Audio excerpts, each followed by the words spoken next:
Congresswoman Maxine Waters is in her 9th term in the United States Congress representing the 35th District of California.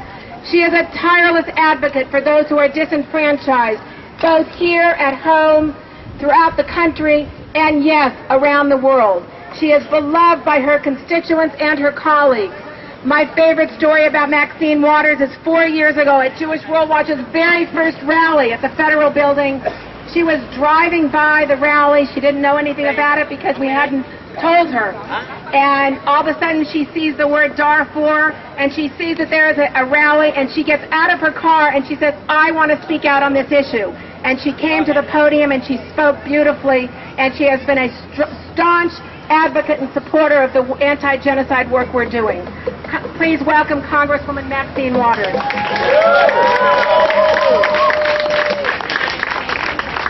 Thank you so very, very much. I wanted very much to be here with you today because I want to thank Jewish World Watch. I want to thank you for the leadership that you're providing on this issue of genocide that's taking place in Darfur.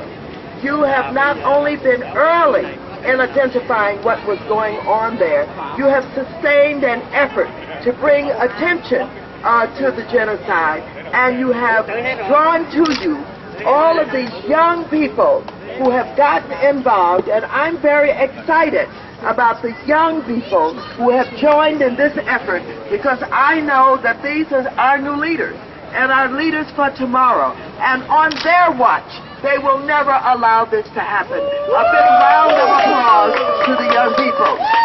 I want to thank not only Jewish World Watch, but all of the local religious leaders and human rights advocates today in urging the Chinese government to use its influence with the government of Sudan to end the genocide in Darfur and end it now.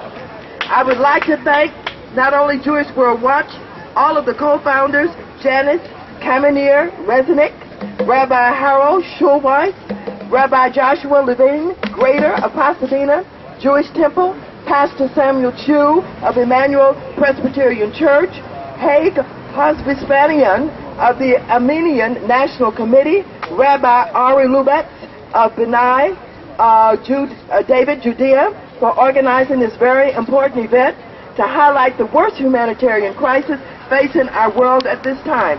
I want to thank Rabbi Seller for the wonderful call and the attention that he gave in the Jewish tradition, sounding out to the world what is going on. We need to continue to raise our voices, organize boycotts, do whatever we can to condemn the atrocities being committed by the Sudanese government in an effort to put an end to the genocide in Darfur. Let me just end by saying, I went to Darfur. I saw the camps for as far as the eye could see. I saw women and children sleeping on the ground with just a little tarp over them. The camps at that time were running out of food. They didn't have health care. The women could not go out to gather firewood. They would be killed or they would be raped. The men would be killed. This is a terrible atrocity. You are at the forefront of one of the efforts that will be remembered around the world because of your work and the work of all of those who will not ever, never ever again be comfortable with genocide. You will be noted in history, and I thank you all so very much for everything that you're doing. I'll continue to do my part also. Yeah.